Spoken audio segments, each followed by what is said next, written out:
Yo soy Anderson Boscan desde el Sweet and Coffee de la Plaza Foy. Esto es News and Coffee, el programa de entrevistas de La Posta para revisar la coyuntura política y la actualidad nacional. Hoy miércoles 4 de julio, con mi garganta mejorando a pesar de los malos hábitos que no puedo confesar porque mi madre ve este programa y va a creer que soy fumador. Revisamos los hechos en caliente.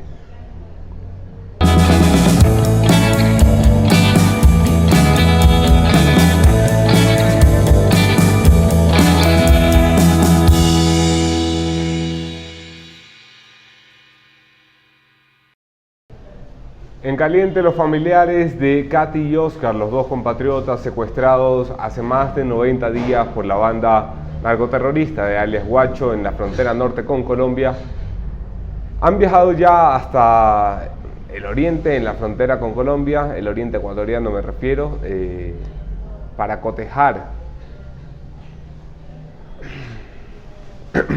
cotejar los exámenes de ADN y los resultados y confirmar si los dos cuerpos hallados, de los cuales el gobierno ecuatoriano y el gobierno colombiano presumen se tratan de Katy y Oscar, son realmente nuestros compatriotas asesinados. La noticia se hará pública en las próximas horas. Evidentemente La Posta estará allí para informarlo cuando sea pertinente.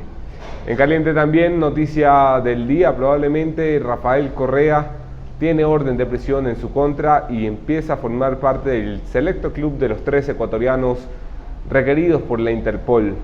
El pedido ha sido solicitado por la jueza Daniela Camacho de la Corte Nacional de Justicia en contra del expresidente Rafael Correa por el secuestro de Fernando Balda, en la que se presume su participación como cabeza de una operación que es calificada por Fiscalía General como un crimen de Estado. La orden de prisión contra Correa y la difusión roja de la Interpol, que puede terminar de concretarse en las próximas 2 semanas según la defensa de Balda, cambia radicalmente la situación jurídica de Rafael Correa y si no se entrega a la justicia en las próximas horas o días, se convertirá en uno más de los tristes prófugos de su gobierno que huyen de los requerimientos de la justicia que según él había cambiado en el país. Finalmente, los reportes de La Posta sobre el funcionamiento de la Secretaría Nacional de Inteligencia aún no llegan a Fiscalía. Sí que Contraloría sigue avanzando en la indagación sobre el uso de equipos para el espionaje contra civiles y políticos, pero no es un tema que queremos aflojar. Así que, ¿cómo están tus derechos? ¿Y quién mira tu cuenta de Facebook? A ver si Romy Vallejo tiene tus fotos por ahí en pelotas guardadas en su celular o en un servidor en el extranjero. ¿Cómo están tus derechos para informarte a través del Internet? ¿Quién te protege a través del Internet? ¿Y cómo está la situación de los usuarios en la red? Tengo el gusto de preguntárselo esta mañana a mi invitado de hoy, Alfredo Velasco, el portavoz de Usuarios Digitales, una asociación o organización no gubernamental, podría ser, dedicada a la defensa de quienes utilizamos el Internet para lo que nos dé la gana, con el debido respeto y el derecho que nos asiste. No se vayan, quédense para la entrevista.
Gracias por quedarse en la entrevista. Gracias a Hyundai, patrocinador oficial del Mundial y de este espacio de entrevistas. Y por supuesto a Surin Coffee por apoyar el periodismo independiente. Yo soy Anderson Boscan en todas las redes. Únanse a la conversación, leo sus preguntas y comentarios. Gracias por compartir. Gracias Alfredo Velasco por estar aquí esta mañana. ¿Qué tal, Anderson? Muchas gracias por la invitación. No tomas café, pero eres bienvenido igual, no te creas. Muchas gracias. Hombre, ¿qué posibilidades hay de que alguien tenga unas fotos que yo no quisiera en este momento guardadas en un servidor de la antigua Senaín? Bueno, realmente muchas. Hemos venido nosotros denunciando desde 2014 a una universidad canadiense con la organización Citizen Lab. Ya hablaba de que Ecuador era el tercer país con mayor cantidad de servidores de un software espía de una empresa italiana llamada Hacking Team. La que Correa salió a negar con la cara de tuco que le caracterizaba, decir, no hay contrato. Y luego la Posta consiguió el contrato y lo publicó. Exactamente. Pero, o sea, dimensiona esto de aquí, tercer país en el mundo. No estamos hablando de uno de los países, no estamos hablando de la sexta agencia que más contribuyó a esto de aquí, estamos hablando del tercer país con mayor infraestructura respecto a software espía de esta empresa Hacking Team. ¿Después de quién? Después de Estados Unidos, y el otro país se me escapa, pero era en Asia. Pero es una bestialidad. Realmente nos llamó a nosotros muchísimo la atención. Estamos hablando de 2014, en plena mitad de todo lo que es la década que tuvimos el correato. Y obviamente nos enfrentamos a muchísimas cosas, pues, ¿no? Desde amenazas.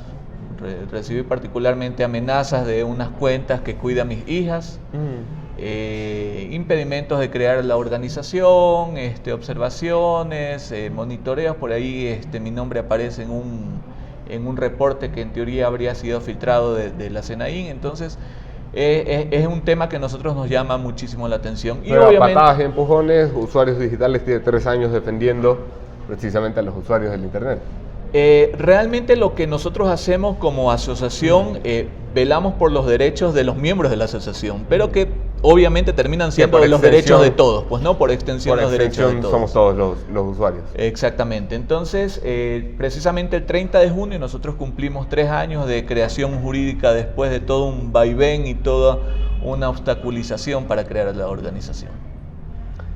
Tercer país con la mayor capacidad de espionaje.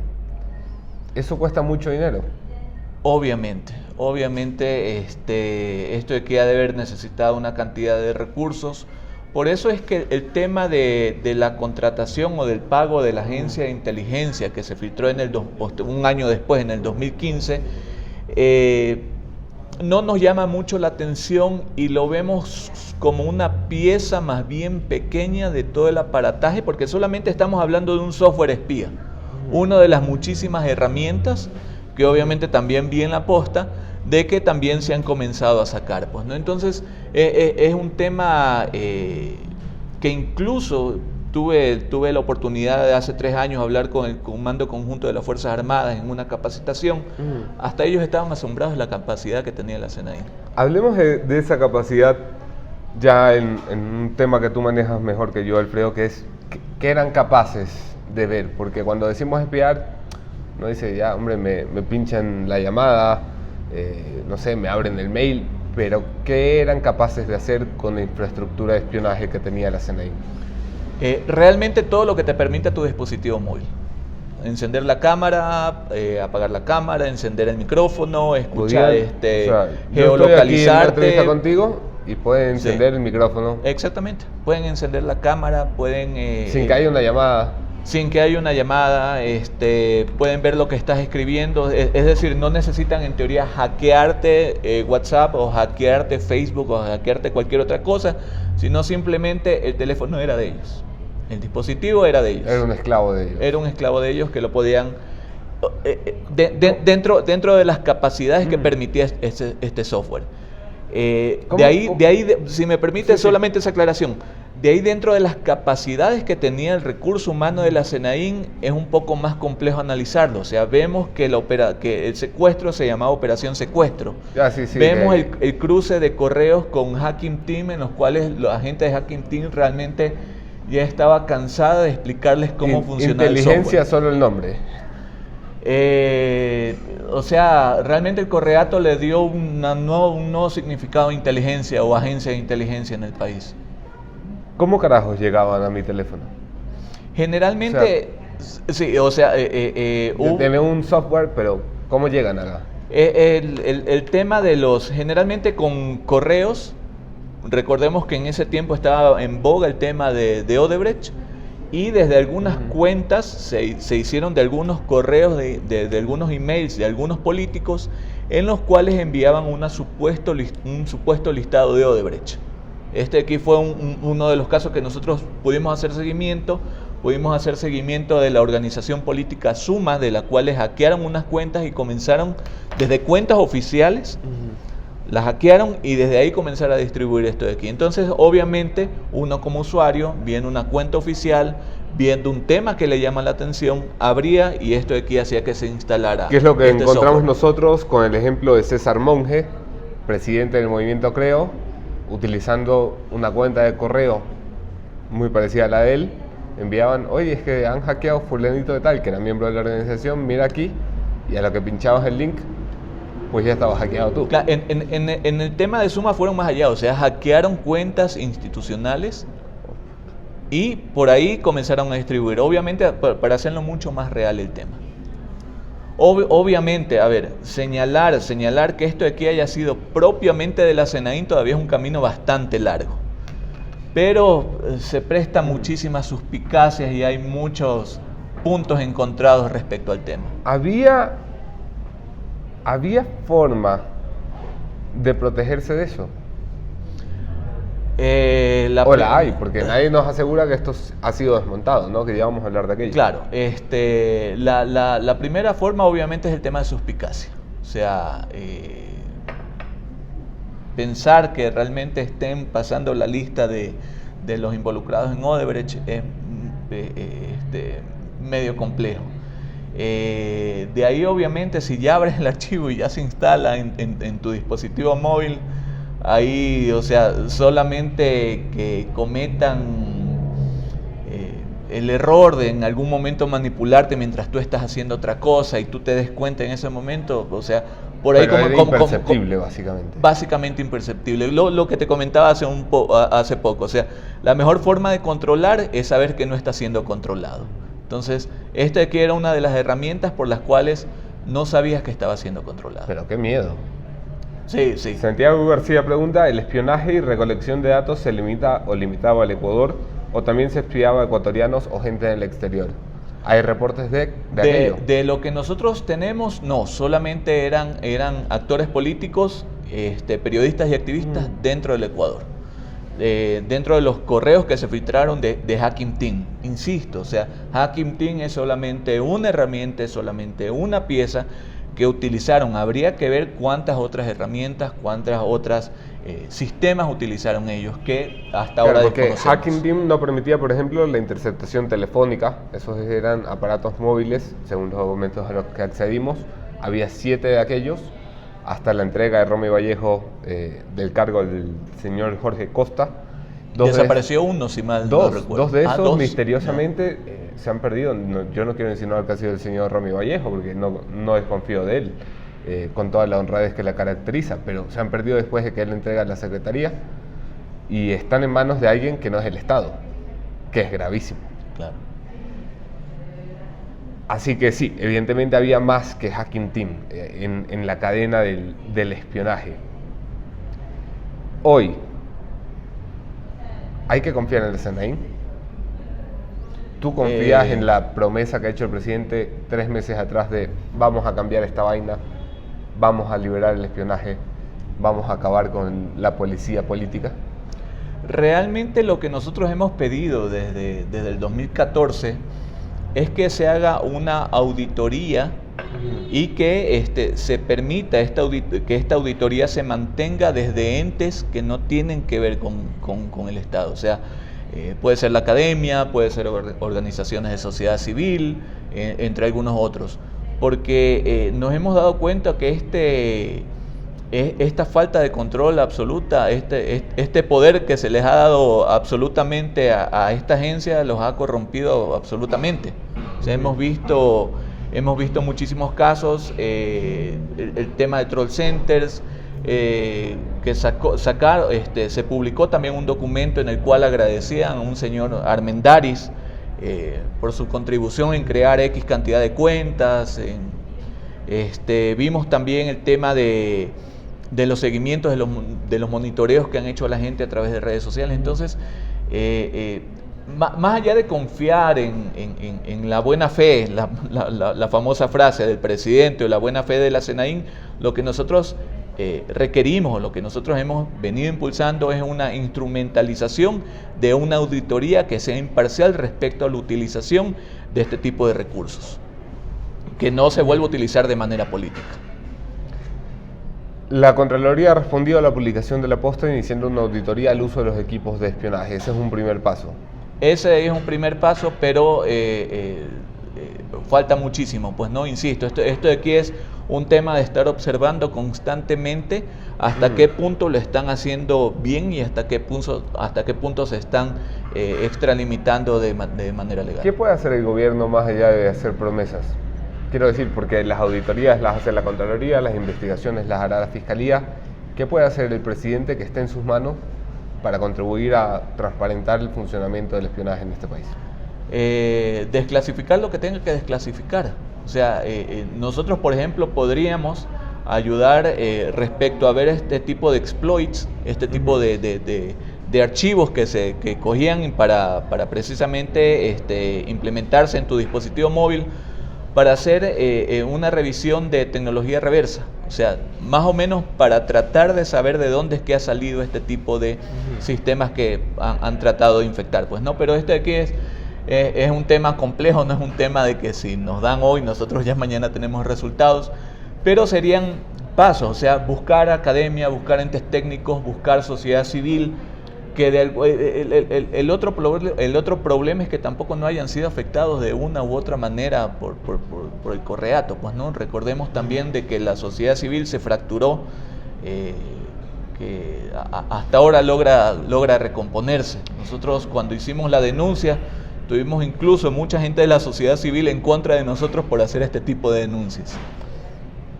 ¿Tú crees que un gobierno democrático debe tener este tipo de herramientas como la de Hacking Team? Quiero decir, si no se usan contra los ciudadanos, los políticos, los activistas y los periodistas, ¿es lícito, es legítimo que un gobierno tenga estas herramientas? A ver, aquí vale hacer una diferenciación bastante grande. Respecto a herramientas que permitan hacer seguimiento para proteger al Estado, sí. En el tema muy particular de Hacking Team, la observación era en tanto y en cuanto este tipo de herramientas ya se venía denunciando a nivel internacional. Recordemos que Ecuador no es la única, el gobierno o el Estado ecuatoriano no fue el único cliente que apareció a través de la SENAIN, sino fueron muchísimos países. Y el tema es que se venía observando de que este tipo de herramienta era demasiado intrusiva. Es decir, si en algún momento te querían a ti acusar de algo, esta herramienta podía hacer que te implanten evidencia, se me ocurre, pornografía infantil en tu celular y ahí cogerte. O sea, a ese tipo de nivel permite este tipo de herramienta. Menos mal, el recurso humano dentro de la SENAIN era bastante limitado. No lo pudieron utilizar en todo su potencial, porque si no hubiéramos tenido implantación de alguna carpeta, caso implantación en su dispositivo móvil de X y Z persona, llamado así. Juan Cortés pregunta: las comunicaciones inalámbricas son muy vulnerables por donde se vea, se vienen cambios muy sustanciales a cuanto a comunicaciones desde el 2020, haciéndonos mucho más vulnerables. ¿Cómo hacernos más fuertes en cuanto a nuestra privacidad? ¿La encriptación y la Deep Web ayudan para esto? La encriptación definitivamente sí. Nosotros hemos, junto con otras organizaciones a nivel mundial, hemos estado impulsando el tema de la encriptación desde diseño, que esto aquí es importante, o sea, no sacar la información y después decir, ¿sabes qué? Voy a encriptar, sino desde el diseño propio de las aplicaciones, pero todavía es un paso bastante grande, pues no, o sea, hemos visto el tema de Cambridge Analytics, hemos visto el tema recientemente de Google, que estaría leyendo nuestros propios correos, la información de nuestros propios correos con fines económicos, pero obviamente el tema es, por un lado, informarse, saber que nosotros tenemos derechos en Internet, los mismos derechos que tenemos offline, no tenemos online, por un lado, y también tratar de conocer un poco más de las herramientas que nos ayudan a mantener o a garantizar nuestra intimidad. Rodrigo pregunta, ¿existen en Ecuador leyes que reglamenten el tema digital? En caso de que así sea, ¿qué tan cerca o lejos estamos de implementar una ley de derechos del usuario digital donde se garantice la protección al usuario? A ver, nosotros tenemos la recientemente ley de telecomunicaciones, incluso también el Código Penal incluye ciertos delitos como el grooming, que es un delito netamente relacionado al tema tecnológico. El tema que a nosotros nos sigue preocupando es que tenemos leyes que todavía obviamente son perfectibles, pero el aparataje de implementar estas leyes todavía sigue siendo bastante complejo. El tema de que todavía se piense de que lo que pasa en Internet no afecta a la vida real es bastante complejo, y solamente me permito darte un caso de lo que nosotros estamos siguiendo. Estamos siguiendo bastante el tema de violencia a través de Internet, el tema de violencia digital por género. Hemos nosotros tenido algunos casos, hemos hecho seguimiento en los cuales el tema de porno venganza, es decir, en algún momento filmo a mi pareja cuando estoy súper bien en un acto íntimo y después publico esto de aquí en represalia porque me dejó, porque no sé, X y Z razón. Esto de aquí, por ejemplo, no se toma conciencia, y la función judicial al parecer todavía le cuesta bastante creer o bastante procesar este tipo de información. Tuvimos el caso de una persona en el cual obviamente la pareja la grabó, la pareja la filmó, la pareja publicó esto de aquí, le envió a los familiares, a compañeros de trabajo y todo lo demás. Realmente le destruyó la vida a esta persona. No quiso quedarse con esto de aquí que me destruyó, sino hacer un proceso. Pero después de 6 meses tuvo que abandonar el proceso porque le costaba plata, le costaba que contratar peritos, pero este perito no, sino el perito que yo te digo que tiene que ser. O sea, un tema muy engorroso respecto a esto de aquí. David Maura, ¿quién es el encargado de regular nuestros derechos en Internet? ¿A qué autoridad debemos mirar? La autoridad en este caso sería el Ministerio de Telecomunicaciones. Recordemos que con la actual época de austeridad que tenemos, la Arcotel, que debería haber sido un ente totalmente autónomo como anteriormente era la Superintendencia de Telecomunicaciones, pasó a ser parte integral ya del tema del Ministerio de Telecomunicaciones. Pues no, Ministerio de Telecomunicaciones, Arcotel, y ellos son los que están viendo el tema principalmente de usuarios, pero el tema, insisto, de la vulneración de los derechos por estos casos de cómo están utilizando las telecomunicaciones, cómo utilizaron agencias como la SENAIN, todavía no tenemos respuesta de parte de ellos. No ha habido un comunicado, no se sabe de alguna investigación, no se sabe absolutamente nada. Por cuerda separada al espionaje se movió siempre un mito urbano y una denuncia constante desde el activismo y el periodismo de la existencia del famoso Troll Center. Una denuncia que recuperamos nosotros en el informe de La Posta, donde el Troll Center que operaba la SENAIN pues terminó sirviendo para afectar la imagen del mismísimo presidente de la República, que ya me pareció una cosa descabellada. ¿Qué tanta información tenemos al respecto de la existencia? Información documentada, me refiero, no escuchada, no me dijeron, sino ¿qué tanta evidencia tenemos de que aquí hubo un aparato para difamar y para atacar en redes a usuarios? O sea, evidencia existe mucha, insisto, Martín Payeres incluso publicó un documento en el cual la SENAIN agradecía los servicios de un señor Armijo por crear una cantidad de cuentas. Hubo hace poco un reporte de una universidad de Estados Unidos que hablaba precisamente de la documentación de los troll centers, que no era solamente de la CNAIN, sino también venía de algunos ministerios. Sí. Y yo creo que aún así se quedan cortos. O sea, había incluso no solamente adentro, sino pagando hacia afuera a empresas también para que lleven esto de aquí. O sea, no solamente dentro, sino también a asesores externos, asesorías o proyectos externos. Entonces,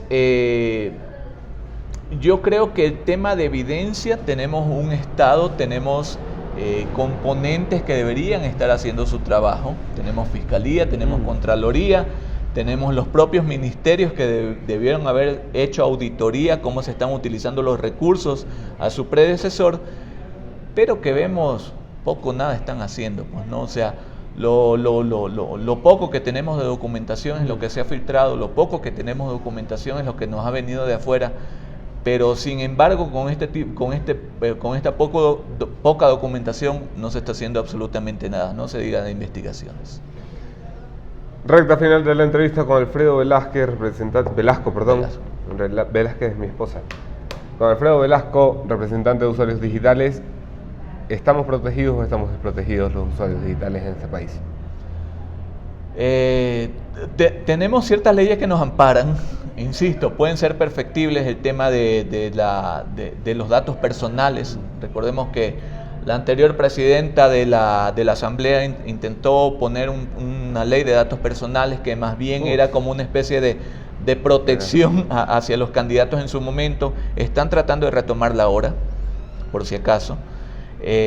Pero sin embargo hay un tema bastante importante, más allá de que sea mala o buena esta ley, sí hay una necesidad respecto a esto de aquí, porque no solamente es un tema de calidad, no solamente es un tema de precio, y aquí entre paréntesis Ecuador tiene uno de los precios más altos respecto a internet móvil de la región, sino también es un tema de cómo el Estado está protegiendo mis datos. En este momento poco o nada lo está haciendo.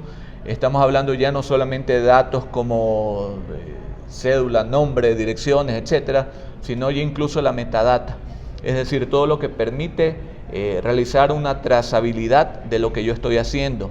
El tema de cómo están protegiendo la IP de tu celular, que te puede ayudar a identificar si es que están cogiendo el tema de revisar tu ubicación, el tema del EQ 911 que ahora incluso hace reconocimiento facial. ¿Quién está regulando eso ahí? ¿Bajo qué ley están tomando mis datos o están haciendo capturas con estas cámaras? O sea, ¿en qué sentido?